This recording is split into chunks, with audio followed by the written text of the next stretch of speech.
Ayon sa WBN, ni-report nila ang tungkol sa bakbakan ni Ryan Garcia versus Devin Haney. Mangyayari daw ito sa September 5. Nagsimula ang rumors na ito dahil sa post mismo ng Devin Haney promotion sa Instagram. Mangyayari nga daw po ito sa Allegiant Stadium. Kung matuloy man ito sa September 5, halos magkasabay pala sa laban ni Manny Pacquiao at Floyd Mayweather.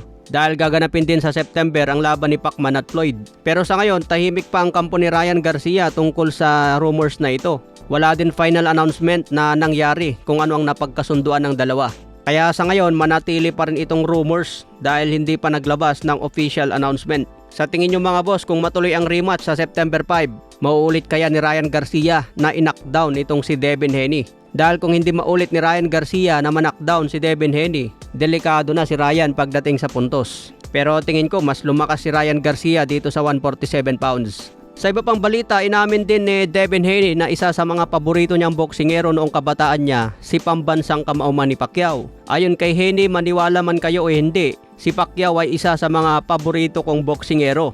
Para sa akin, masyado lang siyang minamaliit ng iba, pero gustong gusto ko ang kanyang estilo. Patunay lang mga boss na yung mga kabataang boksingero dati, naging inspirasyon nila si Manny Pacquiao.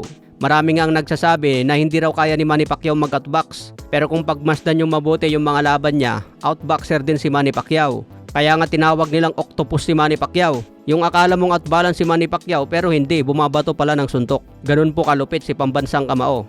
Kaya nga unique ang kanyang estilo at maraming eksperto ang bilib sa kanya. Sa iba pang balita, fuel company na magbibigay sana ng lifetime fuel para kay Olympic gold medalist Heidelin Diaz, naglabas na po ng mensahe at nagpaliwanag. Sinabi kasi ng manager ni Heidelin Diaz na si Noel Ferrer. Sinabi niya na yung lifetime fuel incentive na ipinangako matapos ang kanyang panalo sa Tokyo 2020 Olympics ay hindi pala panghabang buhay. Dahil sa lumalabas na drawing umano ang pangako ng Phoenix, naglabas naman sila ngayon ng pahayag.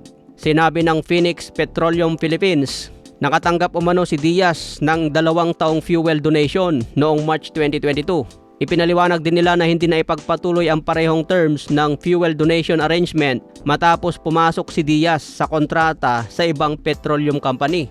Ayon sa Phoenix, tinanong nila si Diaz kung maaari niyang ibahagi online ang fuel donation, ngunit tumanggi umano si Heidelin Diaz dahil sa bagong kontrata niya sa ibang fuel company. Pagkatapos nito ay hindi na raw sila nagkaroon pa ng komunikasyon.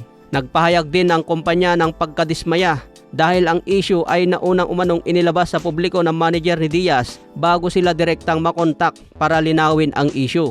So malinaw na palang issue dito mga boss. 2 taon tumanggap si Heidelin Diaz ng fuel mula sa Phoenix. Pero matapos nun, hindi na raw nakipag-ugnayan si Heidelin Diaz sa Phoenix dahil sa ibang kontrata niya sa ibang fuel company. So malinaw na mga boss na meron palang hindi napagkasunduan sa pagitan ni Heidelin Diaz at Phoenix Petroleum Philippines. Okay mga boss, hanggang sa muli nating updates.